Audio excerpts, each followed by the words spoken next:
اعوذ باللہ من الشیطان الرجیم بسم اللہ الرحمن الرحیم ان الذين آمنوا والذين هادوا والصابئون والنصارى من آمن بالله واليوم الآخر وعمل صالحا فلا خوف عليهم ولا هم يحزنون۔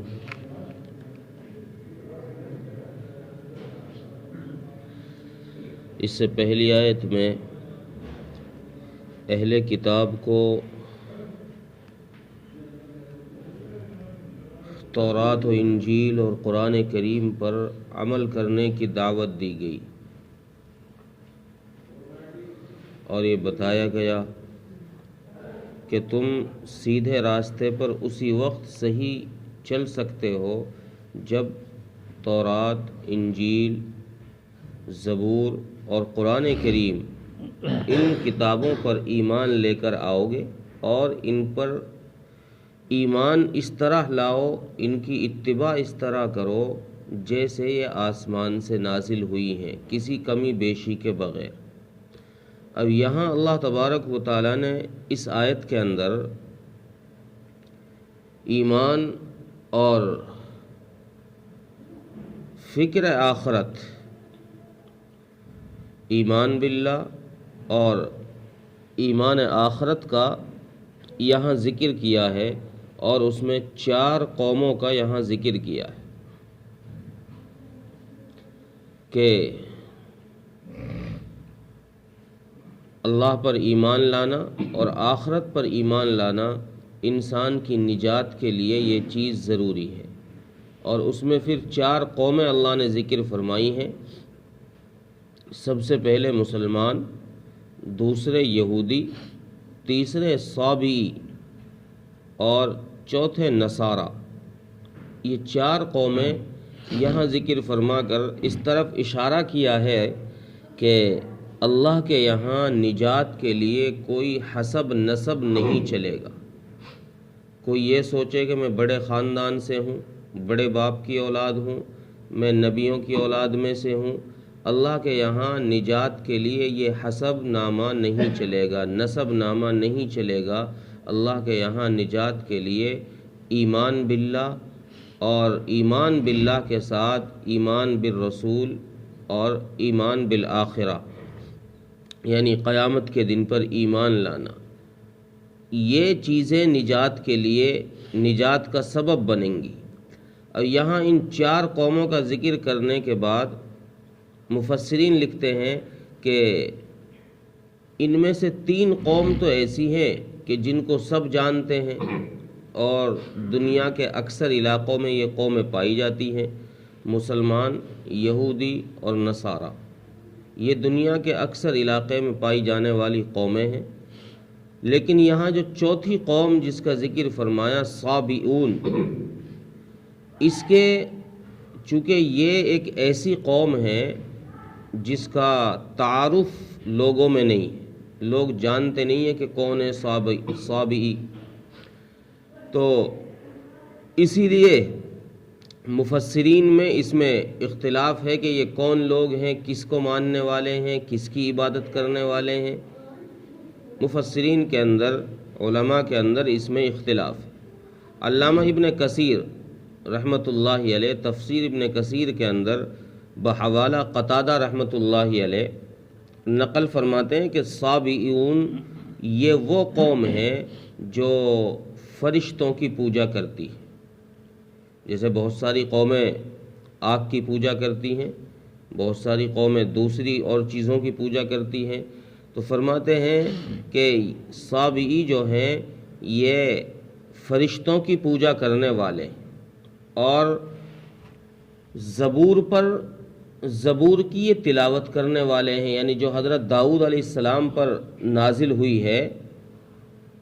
زبور، اس کی یہ اطاعت کرنے والے کہہ لیجئے یا تلاوت کرنے والے کہہ لیجئے، تو یہ لوگ ہیں۔ ان سب میں سے اللہ تبارک و تعالیٰ نے یہاں یہ فرمایا کہ ان میں سے جو بھی اللہ پر ایمان لائے گا اور آخرت پر ایمان لے کر آئے گا اس کی نجات ہوگی۔ مفسرین فرماتے ہیں کہ یہاں یہود و نصارہ اور سابئین کا ذکر کرنے کے بعد ایمان باللہ اور آخرت پر ایمان کا ذکر اس لیے فرمایا کہ ان لوگوں نے جو مسلمانوں کے خلاف سازشیں کی ہیں، یہودیوں نے، نصارہ نے،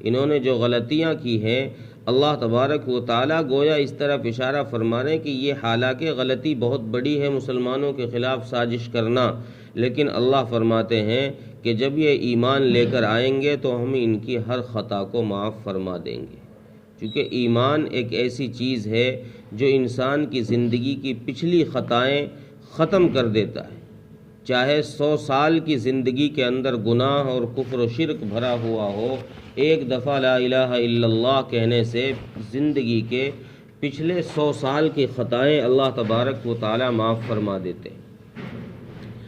اگلی بات یہاں مفسرین فرماتے ہیں کہ دیکھو یہاں پر ایمان باللہ کا ذکر ہے، اللہ پر ایمان لانے کا ذکر ہے، اور آخرت پر ایمان لانے کا ذکر ہے۔ یہاں پر ایمان بالرسول کا ذکر نہیں ہے،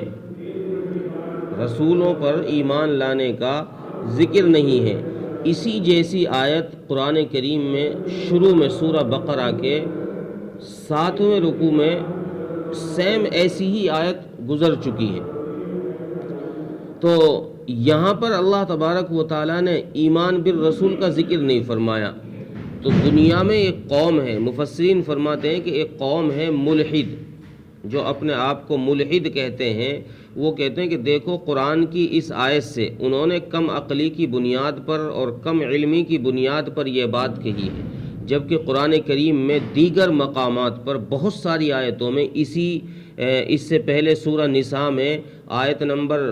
50، 51، 52 کے اندر اللہ تبارک و تعالیٰ نے یہ بات صاف کی ہے کہ ایمان لاؤ اللہ پر اور اس کے رسول پر اور قیامت کے دن پر، اور اس کے رسولوں میں کسی میں تفریق نہ کرو، جدائیگی نہ کرو، یعنی سب پر ایمان لے کر آؤ۔ تو ایسی قرآن میں بہت ساری سینکڑوں آیتیں ہیں جہاں اللہ پر ایمان کے ساتھ ساتھ میں رسول پر ایمان کا ذکر ہے۔ اگر یہاں رسول کے ایمان کا ذکر نہیں کیا تو اس سے یہ ثابت نہیں ہوتا کہ نجات کے لیے صرف یہ 2 چیزیں ہی کافی ہیں کہ اللہ پر ایمان لے کر آ جاؤ اور آخرت پر ایمان لے کر آ جاؤ، رسول پر مانو نہ مانو رسول کو، تو آدمی جو ہے بخشا جائے گا، نجات ہو جائے گی۔ ملحدین نے یہی بات کہی ہے کہ دیکھو یہاں قرآن کریم میں اللہ تبارک و تعالیٰ یہ کہنا چاہتے ہیں کہ جو جس مذہب کا ماننے والا ہو، خواہ یہودی ہو، نصرانی ہو، مشرک ہو، کافر ہو، کوئی بھی ہو، کسی بھی مذہب کا ہو، وہ اپنے مذہب پر عمل کرتے ہوئے اللہ پر ایمان رکھتا ہو اور آخرت پر ایمان رکھتا ہو تو وہ نجات کے لیے کافی ہے، اس کی بخشش ہو جائے گی۔ یہ بہت بڑی کم علمی کی بنیاد پر یہ بات ملحدین نے کہی ہے، حالانکہ قرآن کریم میں یہاں رسول اللہ صلی اللہ علیہ وسلم یا ایمان بالرسول کا ذکر نہ کر کے اس سے یہ بات ثابت نہیں ہوتی کہ ان پر ایمان لانا ضروری نہیں ہے، کیونکہ قرآن کریم میں دیگر مقامات پر بہت ساری آیتوں میں، جیسے میں نے ابھی ذکر کیا سورہ نساء میں، سورہ بقرہ میں، اللہ تبارک و تعالیٰ نے ایمان باللہ کے ساتھ میں ایمان بالرسول کا ذکر فرمایا ہے کہ رسولوں پر ایمان لانا یہ بھی ضروری ہے نجات کے لیے، بغیر اس کے کام نہیں چلے گا۔ اپنے اپنے وقت میں جو قومیں، ہاں اس آیت میں مفسرین فرماتے ہیں کہ اس آیت میں جس بات کا ذکر ہے اس میں یہ کہا گیا ہے کہ یہ یہودی اور نصارہ اور سابئین اپنے اپنے وقت میں اپنے اپنے نبیوں پر ایمان لے کر آئیں اور اس کے ساتھ میں اللہ اور اس کے رسول پر، اس کے ساتھ میں اللہ اور قیامت پر ایمان لے کر آئیں تو ان کی نجات کے لیے کافی ہوگا۔ اگر اس بات کو مان لیا جائے کہ ایمان باللہ اور ایمان بالآخرہ، ایمان صرف یہی کافی ہو جائے گا نجات کے لیے، تو پھر تو انبیاء کا دنیا میں بھیجنا نعوذ باللہ بیکار ثابت ہوگا، پھر نبیوں کے بھیجنے کی ضرورت ہی کیا رہے گی، اور خصوصاً رسول اکرم صلی اللہ علیہ وسلم کے بھیجنے کی ضرورت ہی کیا رہ گئی جب ایمان لانا ہی ضروری نہیں ہے۔ جب لوگوں کو، امت کو نبی پر ایمان لانا ہی ضروری نہیں ہے، نجات کے لیے صرف اللہ پر ایمان لانا کافی ہے، تو پھر تو نبیوں کے بھیجنا بھی نعوذ باللہ بیکار ہو جائے گا۔ تو اس لیے یہ فضول کی بات ہے، بیکار کی بات ہے، لغو بات ہے۔ اگر آدمی قرآن کا ترجمہ بھی پڑھا ہو،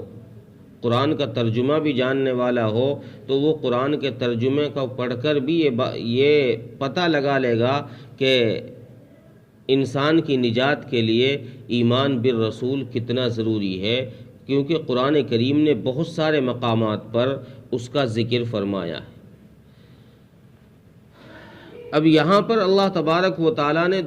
دو چیزیں ذکر فرما کر فرمایا کہ اللہ پر ایمان لاؤ اور آخرت پر ایمان لاؤ، اور پھر ایمان کے ساتھ ساتھ میں وَعَمِلَ صَالِحًا فرمایا کہ نیک عمل کرو۔ صرف ایمان لانا ہی کافی نہیں ہے، نیک عمل کرنا بھی ضروری ہے کہ نام تو رکھ لیا عبداللہ، عبد الرحمن، مسلمان ہو گیا، مسلمان کے گھر میں پیدا ہو گیا، اب سارا دن عیاشی اور مکاریوں میں گھوم رہا ہے، اس سے نجات نہیں ہوگی۔ نجات کے لیے یہ لازم ہے، ضروری ہے کہ جیسے ایمان لایا ہے اللہ پر اور آخرت پر، ویسے ہی اعمال صالحہ کرے، اللہ کے بتائے ہوئے طریقوں پر چلے، اس کے منع کیے ہوئے طریقوں سے رکے،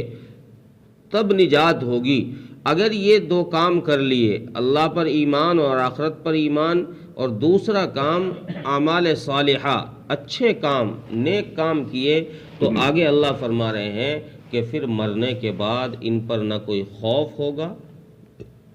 نہ تو ان پر اس بات کا ڈر ہوگا کہ یار آگے کیا ہوگا، مر گئے اب قبر میں کیا بنے گی،